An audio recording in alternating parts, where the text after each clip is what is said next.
गाई कहे। सतार सबद समझाई कहे,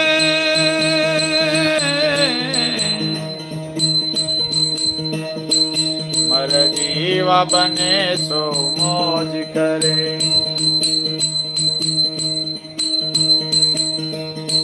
मर जीवा बने सो मौज करे। रहवे अलमस्त फकीरी में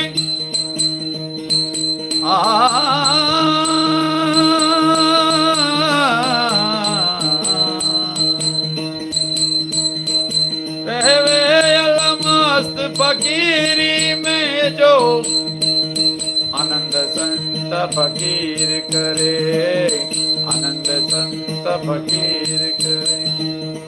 आनंद संत फकीर